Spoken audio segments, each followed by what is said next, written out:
Welcome, ladies and gentlemen. Welcome back to another episode of the OutLast Construction Podcast. I am Travis. I am Ron the Roofer. Today, we're going to talk about a little thing called hustle.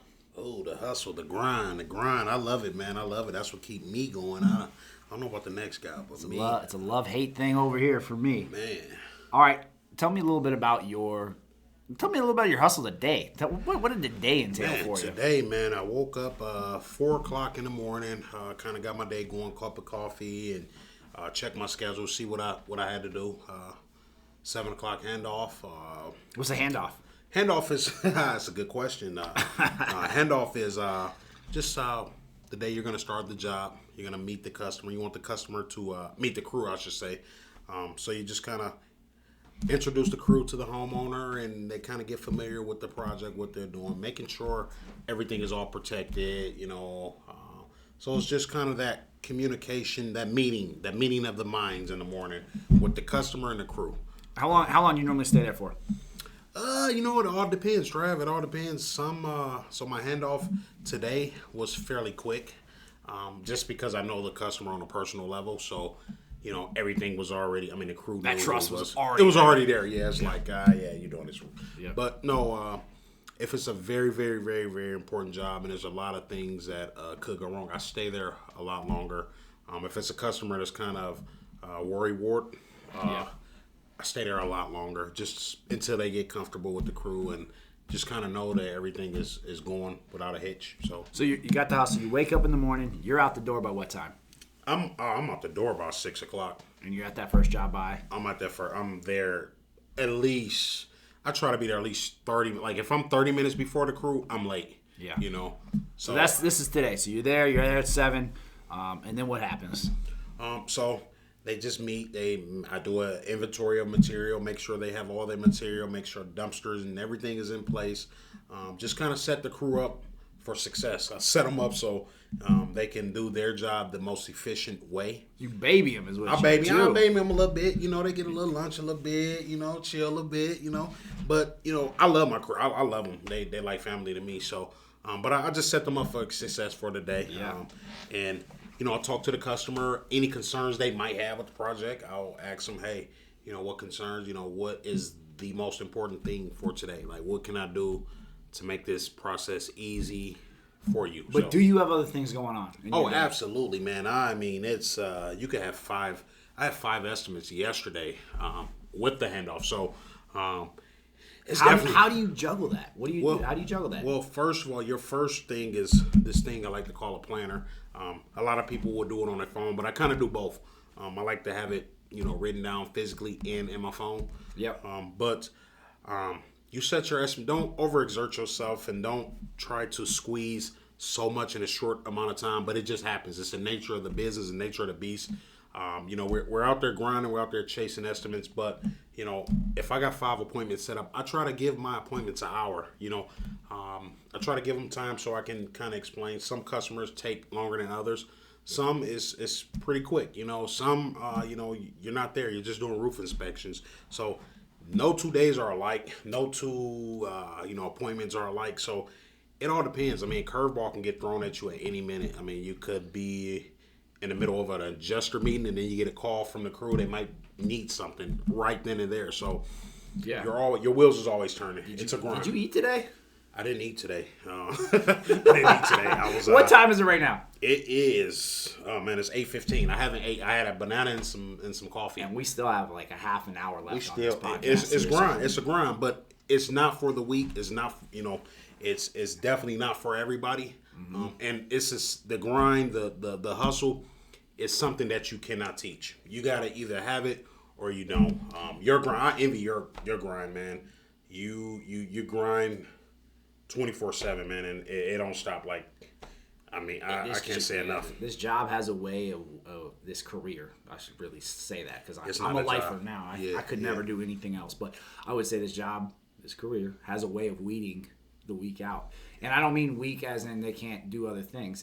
This is a very specific skill set, and it really comes with hard work, determination, and bottom line, you got to love people to do this job. Absolutely. If you don't love your customers, you don't love people, that's going to show. Absolutely. more important than that, loving people, you got to love yourself too, because you know, people can kind of feel your energy. People can feel when you're having an off day. People can feel when you're not feeling your best. They can sense that because you're dealing with them all the time. So more importantly, you gotta take care of yourself, you know, mentally and physically. You know, I've been kind of slacking on that, but I'm gonna lose a couple pounds. But you know, but you know, all jokes aside, man, it's a grind like no other. But I love it. I love it. I love Che, and it's just like I say, it gotta be in you. It's just something that you just gotta enjoy doing. You know, like the pay speaks for itself, right? But you know, it's so stupid that I feel this way. But sometimes I'm more excited by a Google review that says, "Hey, Travis was amazing" or "Ron was amazing." Like, oh man, you know, especially because it's it has a little bit to do with the attaboy from the big boss over there. But more than that, it really has to do with like, you know, I can rest tonight knowing that person's happy, and they're happy because of our crew first and foremost, and then they're happy because I was there to hold their hand through the process. And I mean, that hustle isn't something that you teach. It comes with time, but it's natural as well. Absolutely, man. I can't say enough. You know, it's like you said, the Google review. You get that 5-star Google review. All those long hours, those 14-hour days. You know, you're out the door by 5:30, 6 o'clock. When you get that 5-star Google review, you know you done your job, and you do sleep better that night when you know, hey, I got that 5-star. Google reviews don't keep you warm at night, but they sure do help. They help for sure. They help for sure. But we're in the business of helping people. You know, we're in the business of helping people, and when you get it just give you that hey, that pat on the back, like, hey, you know, you did your job. So I get excited about Google reviews, man. I really do, honestly. Yeah. But more, I mean, you know what I get excited about? What's that? When you wake up at that 5 o'clock and you're out there. Yeah.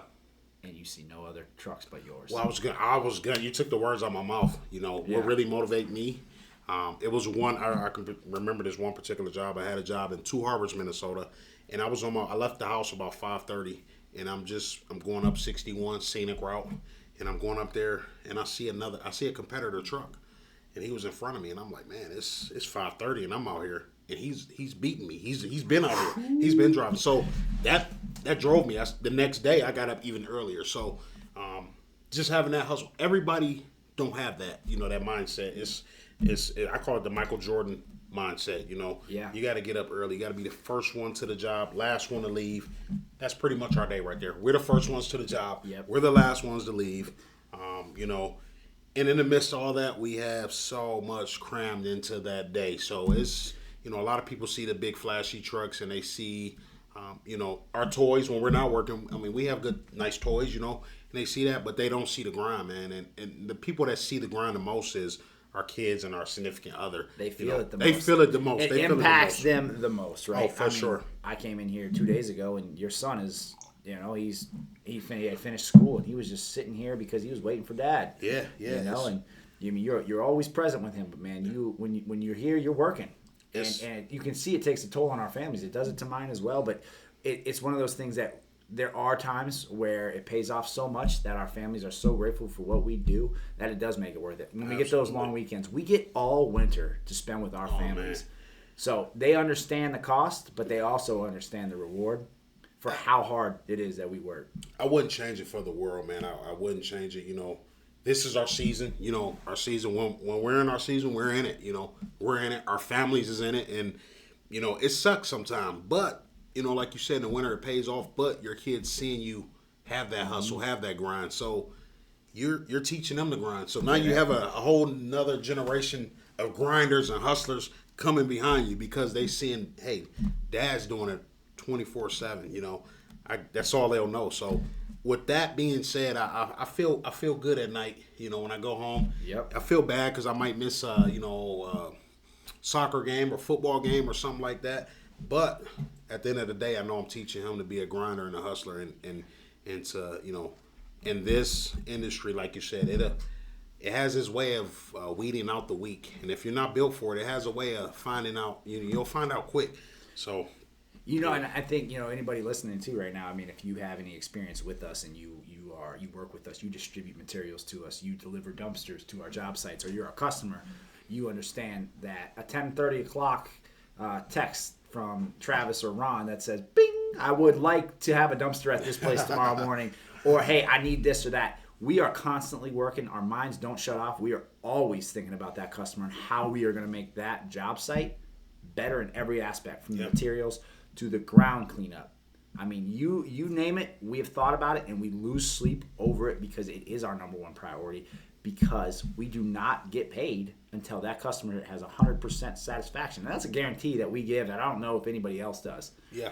I don't want your money until you're happy. I mean, that's the facts. You know what? I do want your half down, though. So I gotta have a half down. I gotta have a half down, or I ain't gonna have a job and be hustling. You know, doing something else. But that second half, that's that 100% satisfaction. You know, and our families is in the thick of this thing. You know, you got you know Papa Scott is in this thing. You know, it's a family affair, and I think that's what makes us different. Is because it sounds corny, but it's true. It's one big family here. It's everybody. You know, my kids here, your kids here. All the kids are here. All our family, you know, so it does make it a little bit easier when we are one big family. But it is a hustle and it is a grind and it is it's tough, but it do pay off. I'm gonna ask you a question, kind of shoot from the hip here. Self-awareness. Like when we're doing this, what kind of self-awareness do you have to do this job? Oh man, you gotta have some really, really, really thick skin, man. You know, you're getting the thick of a storm, and you have to knock on some stranger door, some town that you've never been in before. You got to knock on their door and they're telling you, hey, you know, kick rocks or fly a kite, kid, you know. So you got to have thick skin. You're going to get probably 50 no's before you get that one yes. So, you know, you can't get too down on yourself or you can't get too high or too low. That's what I noticed in this. You know, it's been times where I got too high, just the opposite of that self-awareness. Yep. I got too high, man. I got that in the bank. That's money in the bank. I got that job. And then, hey, I get ghosted, or you know, you don't get that call back, or they didn't sign, or they say, hey, you know, I found, you know, it cuts Chuck deep. in a little blue truck to do it cheaper. So it cuts deep when you know you put in everything you had and you hear that no. Oh yeah. But it makes you go that much harder. I mean, and at the end of the day, when we're out there, we're knocking these doors. Yeah. Not because, I mean, obviously, yes, we want to do Why do you knock doors? Let me ask you that. So honestly, I'm doing a roof, right? I'm doing your neighbor's roof, Ron. Yep. I'm doing it. I got it bought because you had hail. That neighbor had hail or wind. Yeah. I look over at your house. I see you're just out there pruning your petunias, right? Yeah. I know right away. You're not even. There's not a care in your world. You're not thinking about it. I go there. It is my job to knock your door and educate you. Even if you tell me to kick rocks, I did what is right, and what's right is to let you know you had damage. You have an insurance company that's willing to come behind you and back you on this, and I'm willing to represent you to make sure it happens. Well, even if I don't have damage, hey, I noticed just even you're doing the neighbor's house. Yeah. Hey, I'm Ronald. I'm with OutLast Construction. I'm doing your neighbor's roof. We're going to be in the neighborhood for it. We're going to be a little loud. So, just those small things that might not mean anything to the next person, it could go it can go a long way in this business. And that's part of the hustle. That's part of the grind. The next guy's not doing that. Are you going to tell somebody if they don't have damage, you're going to say, hey, you don't have damage? Oh, no, you have to do this job with integrity. You have to have integrity. It's the creepiest, grimiest thing to do is tell somebody they have damage and they don't. That's why, one of the things I do roof inspections with the meta glasses. So with the meta glasses, you get a bird's eye view of your roof, Mm-hmm. The average person is scared of heights, you know what I mean? So yeah, they don't want to go up on their roof. They don't even know what hail hits look like. They don't know what, hail or wind might look like. So I'm going to go up there with my meta glasses. I'm going to do a full roof inspection with the glasses. You're going to be able to see what I see. So you're not just taking my word for it, and yeah, 100% of the homeowners appreciate that. There's nobody doing that type of stuff. So I can confidently say we're probably the first ones in the area doing that type of stuff. I know it's people that probably use their phone or maybe GoPros and stuff like that, but drones, right? Drones work. I mean, it's a ton of technology we use. It's a ton of technology out there that's shout out to Rhino Construction in our area for being the first people to really kind of go out there and do that stuff. I mean, they have been. I mean, we're taking it next level, Derek, Ryan, but Feel free to call me for some tips. Shout out to Rhino. But but all that stuff is part of the hustles. Those little things, using those technologies. Yep. That's what separates you from the pack, and it fall right into that category with grinding and hustling. But I mean, how important is it? Like, okay, to give somebody a clean bill of health almost feels as good as telling them, hey, you have damage, right? For us, like, you don't. It's not a good feeling to say, hey, your house is obliterated by hail, right? I don't like to be the bearer of bad news. Right, but if it is, you just gotta let them know. Hey, let's get this fixed. I'm here. I'm here. And it's funny you say that because a lot of people would do the opposite. Like you said, they'll tell them, hey, you got damage, call it in. I hear stories. Even today, I met with an adjuster with the company. I won't say the name, but I met with an adjuster today, and they said it was a company out here telling people they got damage and they don't. And it's just a bad look for our industry. You got to have integrity when you're doing this. And it goes back to a couple episodes ago where I said, treat people like your family. Treat them like your family. And if this was your mother and you were knocking that door and somebody was knocking your mom's door, how do you want them to approach her? Yeah, I just want them to be nice and be fair. Just be nice to them, talk to them. Yeah. But the clean bill of health thing, you're getting if a real estate company was to call me and say, hey, Ron, can you come inspect this roof? I'm going to charge them a minimum of $350 to come do that. So you're getting that $350 service, that 21-point inspection on your roof for free. It doesn't cost you a dime. So the best thing that's going to come out of this is you get a clean bill of health. You get a free $350 service for free.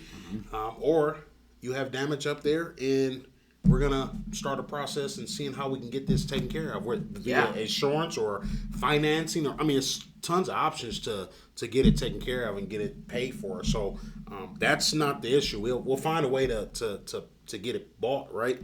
But just knowing that, you have a reputable and an honest contractor up there doing the bill of health, that's which again fall back into that hustle category, Yeah, we definitely can agree on that part. You got to have the integrity. It's one of those things. You spend that time, you spend those hours, but that person, when you tell them you got a clean bill of health, your roof's got 5 to 10 years left, ma'am. And you know what they're gonna say? I'll call you in 5 to 10 years. Yeah, you got that. Yeah. And I plan to be doing this forever. So no matter what, you got to put the people first. You got to put the people first. Period. People over profit. The profit will come. The money will come. It's so much money in the roofing industry. It's a profitable business. We're not fooling anybody with that. But I'm not going to sell you on a roof if you don't need one. There's countless people. I went to their roof and some X, Y, and Z might have told them, hey, you need a roof. And I go out there, hey, this roof is perfectly fine. You can use some maintenance, some fine tuning stuff, but and people love that. That goes a long way with the brand. You're building a brand. Let me ask you something here too, real quick. Yeah. Let's say you give somebody a clean bill of health, but the roof just needs a little bit of livening up. Is there somebody that you got in mind that this is a shameless plug right here, man. Shout out to my boy. Shout out to my boy Matt over at Roof Max. He's out of Grand Rapids, Minnesota. But Roof Max is great. They're honest. They're gonna come inspect your roof, and if you qualify for their service, perfect, great, right? They're gonna let you know, hey, you qualify. But if you don't qualify for it, they're gonna say, hey, Mr. Homeowner, your roof is unfortunately it's a little too old for our services, but call Travis or Ronald over at OutLast Construction. They're great guys. They're fair. So shout out to Matt. Yeah, no doubt. And they definitely operate with integrity. They've sent us quite a bit of jobs that just don't qualify for it. But on the flip side, we run into those roofs that are a clean bill of health, but they just need a little livening up. We can send that right. Oh, we're gonna send them. Yeah, absolutely. It's a match made in heaven, man. It's a good relationship. They've been good to us, and we've been good to them. And it's a hustle. When you meet another hustler out there, you respect the hustle, you respect the grind. Real quick, let's talk culture. Yeah. Let's talk culture here. Let's talk culture here at OutLast. That's big, man. We're a brotherhood. Yeah, sisterhood. We got. From Nicole to Jolene to Jordan, all the way down. It's a family, man. It's a family. There's no other way to put it than it's a family. we're in the midst of things every single day. I mean, I can't even tell you how many calls I get from you or you get from me per day. I mean, it's almost, I talk to you more than I talk to I got a twin brother. I talk to you more than I talk to my twin brother. So that's saying something. You know, that's saying something. Rising tides. I say it all the time. Rising tides raise all ships. Yep. And the culture we have here is if we can be overwhelmed, right? But if you ask me for a question if you ask a question to me and I have the answers, I'm going to give it to you. Even if it means, Ron's going to get this job and I'm not, or Jared's going to get this job and I'm not. It really comes down to a team camaraderie. I don't expect you to be at any of my jobs, yet every day I see that big, beautiful smile. Oh, man, I'm there, and man. I'm like, what are you doing here? Don't you have your own stuff to do? You're saying, I'm just checking in. First off, you want to see Alexi more than me. Well, Lexi, yeah, that's my guy, man. That's family. Yeah, just get married already. Yeah, that's the bromance. Y'all said we got a bromance. But, it's a family. You're only as strong as your weakest link, right? So, whatever I got to do to help the job go smooth, your job, my job, is we. I don't like saying I, me. It's us and we. It's a team. It's we got the same grind. We got the same hustle. And I think it starts from the top. From Nicole, B, everybody has that grind. Joe, Jordan, everybody got a grind, and and I think that's the one thing that everybody has in common is that hustle and that grind. And you see it. The results show, man. I'll say this too. I think we got a bromance because before you, I didn't want to share. I didn't want to share my customers. I didn't want to share what I did. And the reason why wasn't because of greed. It honestly was because I didn't think that anybody could do it as good as me. Oh, man. And then you came along and you did it better than me and you rose the bar. You don't do it better than me now. You made me step my game up. So I mean, we talk about the customer first. There was times where I was so busy that I didn't put the customer first. Yeah. And I'm man enough to admit it that I would miss an appointment or something and it would eat me up, and I would just I don't do that anymore. Yep. Solely because not solely. I got your back. You got my back, and you hold me to a higher standard, and I hold myself to a higher standard when you're around. Accountability, man. Yeah, man. So it's one of those things where homeowners will say, "I'm working with Ron," and I'm like, "Don't you want to work with me?" And they're like, "No." And I've never heard that before. I've never heard that somebody would rather work with somebody else other than me, and that sounds cocky, but it's true because I always have said I'm going to put this person first, and I treat them like they're my mother. Yeah. But man, you have a touch unlike nobody else, man. Man, you know what? You set that bar high, man. But I try to reach it every day. But it comes down to the bottom line. If you put the people first, you're gonna win every time. If you put them first, you're gonna win every time. I might not get your job today, but guess what? Your cousin might call me. Your mom might call me. They're gonna say, you know what? I like Deron. I really like Deron. How about you talk about the time that you had a mother and daughter that you did an estimate for, and what happened? You did 2 house estimates, one for a mother, one for a daughter. You lost one, didn't you? Oh man, you had to bring that one up. Yeah, you know what? I spent a lot of time putting that estimate together.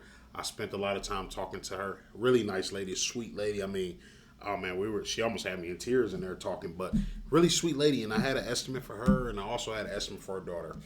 And she called me back, and she went with another company. And the company she went with, I respect them, and I got nothing but good things to say about them, right? So I told her, hey, you chose them. You're in good hands. So yeah. I still put her first. I told her you're in great hands. If there's anything I could do to help you and assist further than this, just please call me, and I'm an open book. She was pretty. She was thankful of that, and she was. I could tell she felt bad because she really liked me. I lost the job. You lost the job straight up. Lost the job. But you did it with integrity. I did it with integrity, and all right. I told her she was in good hands. So I had her daughter had an estimate too, and her daughter went with me, and it was. I think we got our daughter. It was a record. This is my record. 3 hours we got our daughter job done in 3 hours. It took her mom 3 days, but you brought out all the stops. I mean, we do it with quality, but when we have the speed, I mean, I remember you saying we got to knock this one out of the park, man. So we brought in. Oh, I brought the red carpet out. I mean, I had Alexi. I said, hey, Alexi, we normally split our crews up because there's just so much work. But you said, bring them in, man. Let's get them all done. Yeah. You knocked that woman's socks off. And it wasn't me, man. I'm telling you, it's the crew. It was Lexi. It was those guys that did the roof. They made me look like the great salesman I am. They made me look like everything I delivered or everything plus more. I hate the word salesman for us. I hate it. I've always hated it. I don't like salesman. The reason why?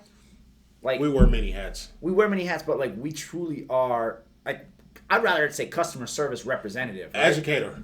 Not just educator. I don't care what it says. Anything but hey, like I'm a salesman. Like used car salesman. You might see my little clips on the Facebook ads where it's like, give me a jingle. That's all fun. I mean, used car salesman, I don't want to come off like that. I don't want to, no offense to used car salesmen. They make good money too. They do. But I think we don't get enough credit when people are like, oh, my salesman did that. Like, nope, we are your project manager. We are your one-stop shop. Yeah, we wear many hats. And, you can always come and meet B and Nicole up here. Oh yeah, but you're not going to unless you physically come to the office, which we encourage you do. Come up here, meet the owners. They're in here grinding just as hard as we are. Yeah. We're out in the field. They're in here. This podcast is not possible without them too. No, I mean, so it was a couple mornings ago. I called myself getting up super early, and I'm on my way to grab a bite to eat, and I look over and I see Nicole's truck, and I'm like, what? Like, how did anybody? I don't like anybody beat me up in the morning. And she was here, already working, already grinding, and I mean, like I said, it started from the top to the bottom. I mean, this is a mother of four we're talking about. She's beating you to work. Oh man, it's crazy. Mother hat, owner of the company. I mean, entrepreneur. It's the titles for her never end, but it's the grinding part of it starts from the top, man, and it worked all the way from the top guy all the way to the bottom, and it's contagious. But everybody's not cut out for it. So, well, I think that's gonna wrap up this one, and I do want to just say to everybody listening, we really appreciate all your support, and we're gonna keep this thing going as long as you guys will tune in. So absolutely, like, comment, and subscribe, man. Yeah, follow us over on Instagram, and then give us Facebook. Give us as much shares as you can everywhere, and let's get this thing going. Let's get this thing going, man, and if you find a shingle, what is it? What was it? If you find a shingle, give us a jingle. Yeah, there you go. See you next time, folks.